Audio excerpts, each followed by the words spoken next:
क्या कभी आपको ऐसा लगा है कि आप किसी ऐसी जगह सो रहे हैं जिसका कोई अस्तित्व ही नहीं है, जहां से कोई वापस नहीं आना चाहता क्योंकि वहां कोई दरवाजा नहीं बचा है। हर यात्री की कहानी एक जैसी होती है। थकान, देर रात की यात्रा और एक बिस्तर की तलाश, चाहे वो किसी भी होटल का हो। लेकिन आज की कहानी उस एक यात्री की है जिसने सोने के लिए जो कमरा चुना वो उसकी मौत का इंतजार कर रहा था। बस इतना ही नहीं, वो कमरा तो इस दुनिया में था ही नहीं। ये कहानी है आदित्य की, एक सॉफ्टवेयर इंजीनियर जिसकी लगातार 3 रातों की लेट नाइट प्रोजेक्ट डेडलाइन खत्म हुई थी। घर से सैकड़ों किलोमीटर दूर एक छोटे से शहर में रात के ठीक 2 बजे थे। आंखें जले जा रही थीं। सड़क पर सब कुछ सुनसान। उसने गाड़ी रोकी एक पुराने से लेकिन बड़े दिखने वाले होटल के सामने, रोजेल ग्रैंड होटल। बाहर का साइन बुझा हुआ था, लेकिन अंदर लॉबी में एक धुंधली सी लाइट जल रही थी। अंदर का वातावरण ठंडा था। हवा में पुरानी लकड़ी और कीटनाशक की महक। रिसेप्शन पर एक बूढ़ा मैनेजर जिसकी आंखें बिना किसी भाव के एक स्क्रीन की तरह आदित्य को देख रही थीं। उसने बिना कुछ पूछे एक रजिस्टर आगे कर दिया। स्याही वाला पेन, दस्तखत और एक भारी पुरानी चाबी। उस पर एक लकड़ी का टैग लटक रहा था जिस पर नंबर लिखा था 313। 3री मंजिल, लिफ्ट खराब है, सीढ़ियां हैं, मैनेजर ने बिना ज्यादा मुंह खोले कहा। सीढ़ियां चढ़ते हुए आदित्य ने गौर किया। होटल बाहर से जितना ग्रैंड लगता था, अंदर से उतना ही मुरझाया हुआ। दीवारों का पेंट उखड़ रहा था। लेकिन एक अजीब बात थी, पूरी 3री मंजिल पर एक अलग ही शांति थी, जैसे हवा भी वहां नहीं घूमती। कॉरिडोर के अंत में एक दरवाजा, नंबर 313। जैसे ही उसने चाबी दरवाजे के ताले में डाली, उसे लगा जैसे ताला सांस ले रहा है।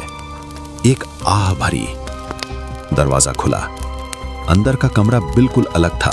बाकी होटल के मुकाबले बहुत साफ, बहुत सजा हुआ, लेकिन सजावट बहुत पुराने जमाने की थी।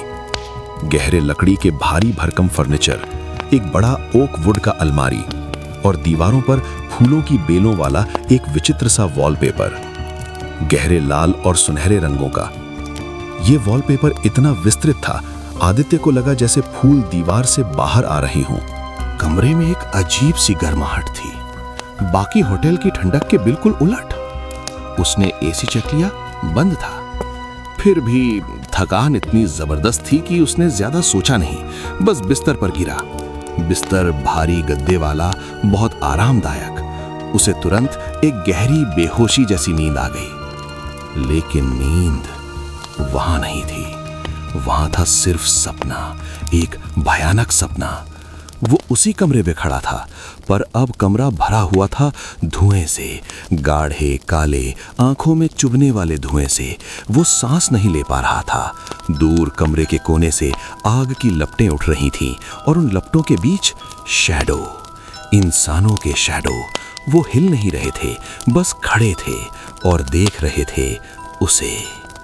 फिर एक आवाज आई, एक औरत की आवाज जो रो नहीं रही थी, चिल्ला नहीं रही थी, बस धीरे से कह रही थी बार बार, यहां मत सो, यहां मत सो, यहां कोई नहीं सोता।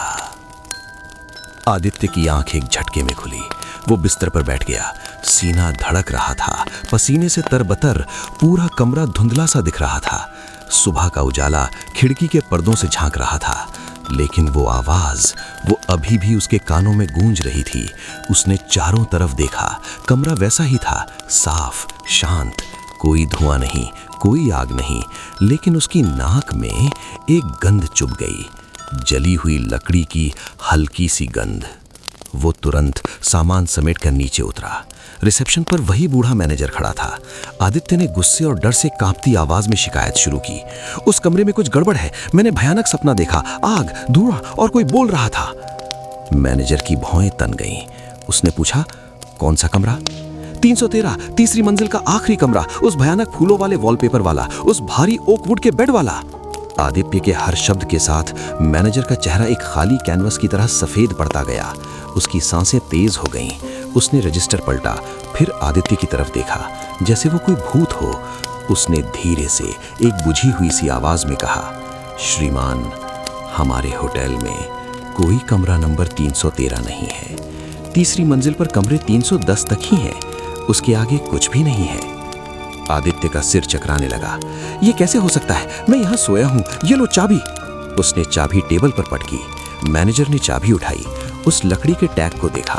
उस पर कोई नंबर नहीं था, सिर्फ एक काला जला हुआ सा निशान था। चलिए, मैनेजर ने कहा और आदित्य को सीढ़ियों की ओर ले चला। तीसरी मंजिल पर कमरा 310 के आगे कॉरिडोर खत्म हो गया। वहां एक खाली सफेद दीवार थी। उस पर कोई दरवाजा नहीं था, बस प्लास्टर और पेंट। आदित्य की रीढ़ में बिजली दौड़ गई। नहीं, ये नहीं हो सकता। मैं यहाँ खड़ा हूँ, यही दरवाजा था। मैनेजर ने एक गहरी सांस ली। उसकी आंखों में एक दर्द था, एक पुराना डर था।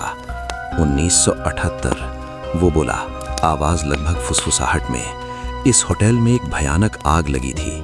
आग की शुरुआत तीसरी मंजिल के आखिरी कमरे से हुई थी, कमरा नंबर 313। एक शादी का समारोह था वहां। परिवार के 5 लोग, एक दंपत्ति, उनके 2 बच्चे और एक बूढ़ी दादी, सब उस कमरे में फंस गए। सब जलकर खाक हो गए। उस कमरे को कभी दोबारा नहीं बनाया गया। दरवाजा चिनवा दिया गया। ये दीवार यहां हमेशा से थी। आदित्य का मन अस्वीकार कर रहा था, पर मैंने देखा फूलों वाला वॉलपेपर, भारी फर्नीचर। जो आप बता रहे हैं, मैनेजर ने कहा, आवाज कांप रही थी। वो बिल्कुल उस पुराने कमरे का विवरण है, जैसा वो आग से पहले था। उस शादी वाले परिवार ने ही उसे सजाया था। उस वॉलपेपर की तस्वीरें पुराने अखबारों में भी हैं। तभी आदित्य की नजर दीवार के निचले हिस्से पर गई।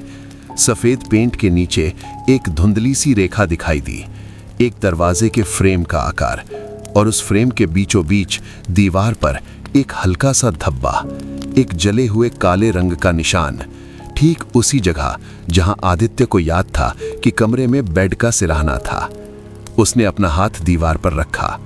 ठंडी दीवार, लेकिन उसकी हथेली के नीचे एक गर्माहट महसूस हुई, एक धड़कन, जैसे कोई दिल पत्थर के पीछे धड़क रहा हो। मैनेजर ने उसे पीछे खींच लिया। कृपया, उसने कहा, आंखों में एक बिना कही गई प्रार्थना थी। चले जाइए और कभी वापस मत आइए।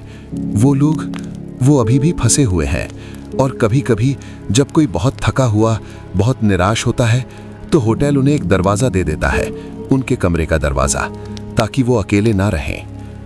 आदित्य बिना कुछ कहे वहां से चला गया।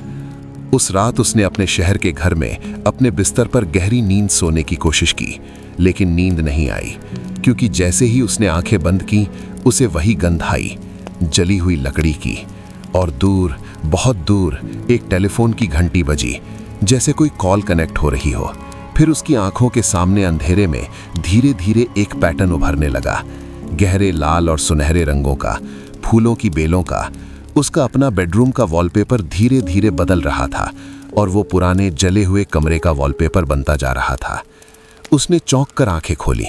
उसका अपना कमरा था, सब कुछ ठीक था, लेकिन अब हर बार जब वो थकान से चूर होता है, जब रात बहुत गहरी होती है, उसे लगता है जैसे उसके घर के किसी कोने में एक नया दरवाजा बन रहा है, एक ऐसा दरवाजा जो उसे बुला रहा है, क्योंकि जो एक बार उस कमरे में सो जाता है, वो हमेशा के लिए उसका हिस्सा बन जाता है।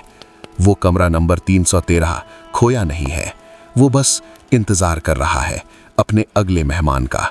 और हो सकता है अगली बार जब आप देर रात किसी अनजान होटल में चेक इन करें और आपको एक बहुत पुरानी, बहुत साफ सुथरी कुंजी दी जाए, तो आप उस पर लिखा नंबर एक बार जरूर देख लेना।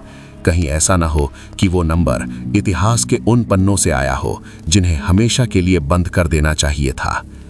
डर की सबसे बड़ी कहानियां वो नहीं होती जो दूर के जंगलों में होती हैं, वो होती हैं जो हमारे सबसे थके हुए, सबसे कमजोर पलों में हमें अपने पास बुला लेती है।